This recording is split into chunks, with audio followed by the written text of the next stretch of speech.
안녕하세요 여러분, 미크네 책과 함께 시간입니다. 오늘은 소개해드릴 책은 용기는 있지만 불안합니다 라는 마스우라 야타로 님이 지으신 책입니다. 이 책의 몇 구절을 소개해드리도록 하겠습니다. 읽어드리겠습니다. 내 뜻대로 되지 않을 때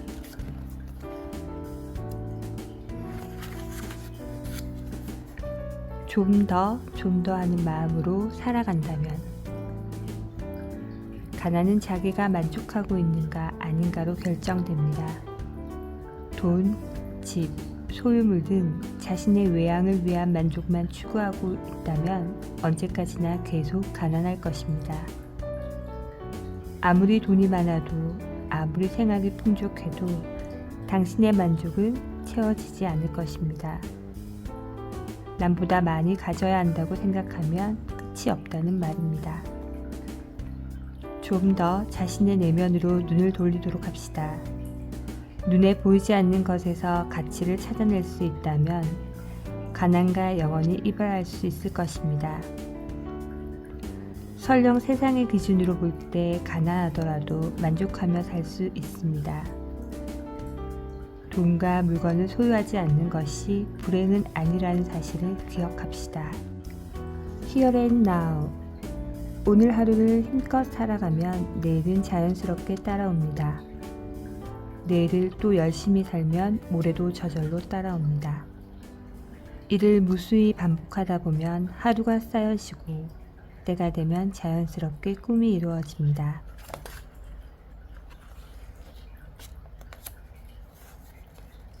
당신의 꿈은 무엇입니까?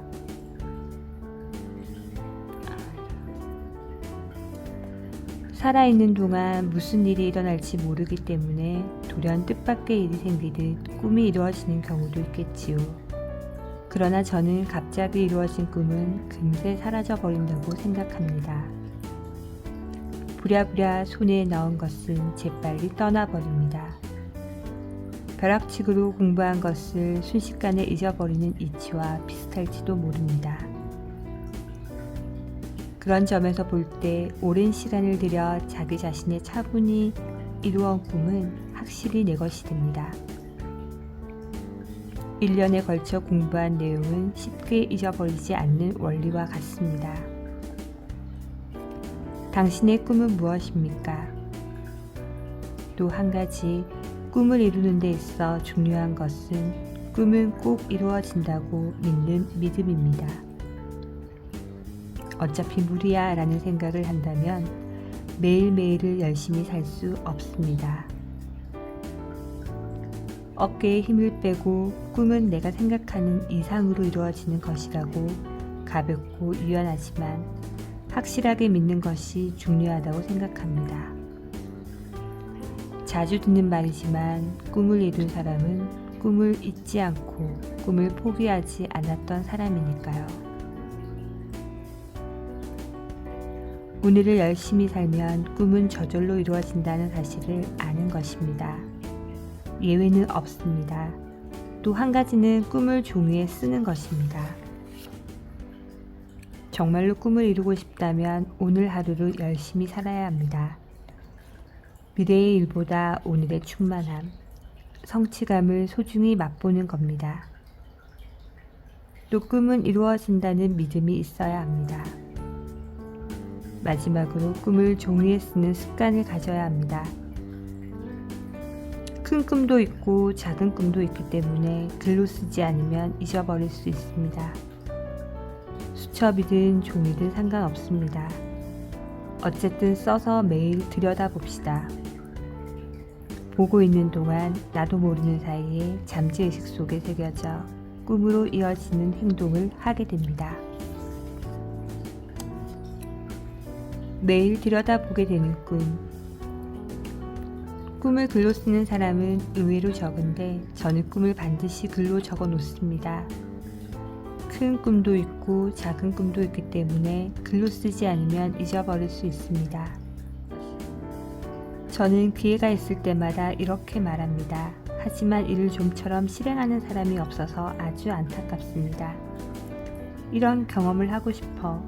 이런 식으로 되고 싶어. 막연해도 사소해도 상관없습니다. 당장 꿈을 써봅시다. 그리고 오늘 하루를 열심히 정성스럽게 살아갑시다. 이 사고방식은 모든 일의 기본이 됩니다. 세월을 피할 수 없을 때 눈이 반짝반짝 빛나는 사람. 아무리 피하려 해도 결코 피할 수 없는 것이 있습니다.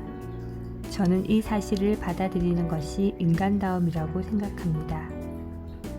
피할 수 없는 문제를 어떻게든 피하려고 애써봤자 스스로 지치기만 할 뿐입니다.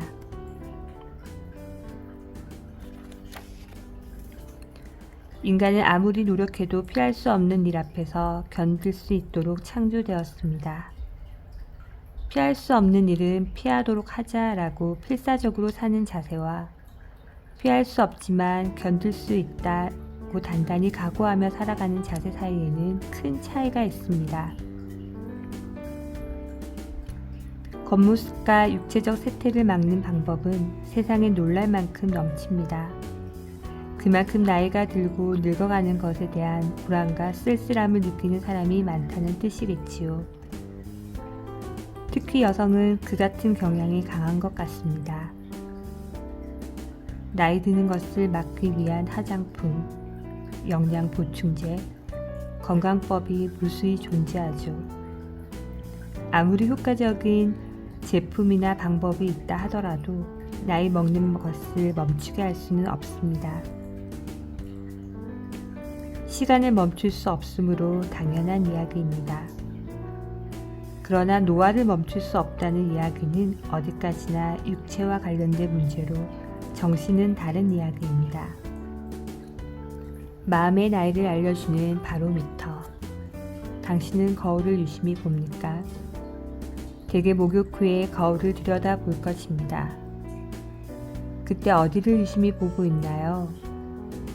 스킨케어 마무리와 피부 상태, 그리고 잔주름과 기미 등 눈에 보이는 부분만 신경 쓰고 있을지 모릅니다.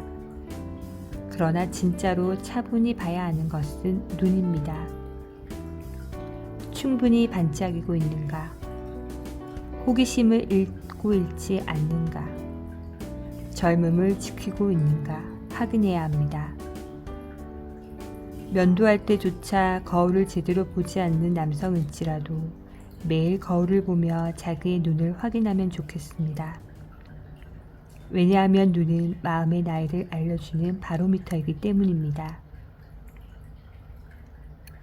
육체가 늙는 것은 피할 수 없지만 마음은 영원히 젊음을 유지할 수 있습니다.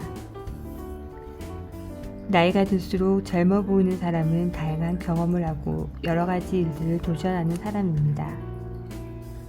그들은 아이처럼 천진난만하며 또 새로운 것을 배우고 싶다는 호기심으로 가득 찹니다.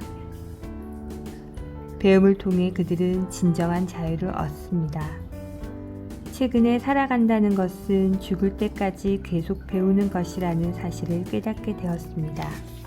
나이가 들수록 젊어 보이는 사람은 다양한 경험을 하고 여러 가지 일들을 도전하는 사람입니다. 그들은 아이처럼 천진난만하며 또 새로운 것을 배우고 싶다는 호기심으로 가득 찹니다. 배움을 통해 그들은 진정한 자유를 얻습니다. 나이는 젊어도 마음이 늙는 경우가 있습니다. 특히 경험이 쌓이기 시작하고 자신감이 생겨날 때를 주의해야 합니다.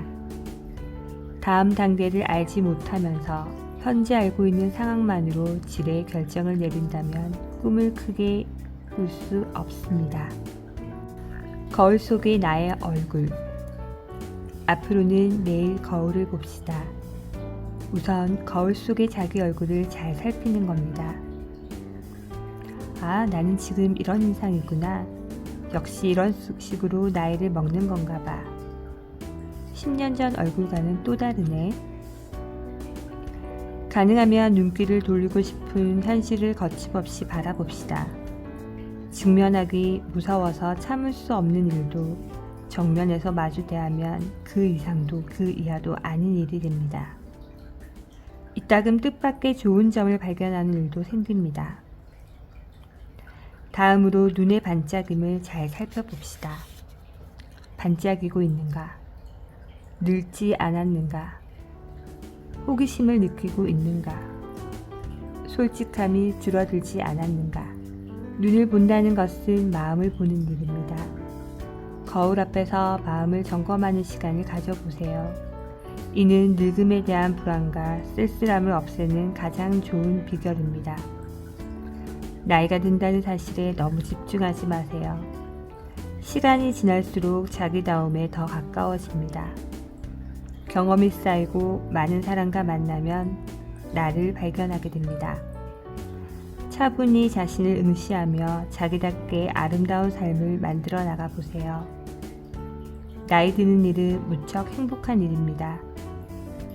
눈이 생기 있게 빛나고 있어도 전혀 이상한 일이 아닙니다.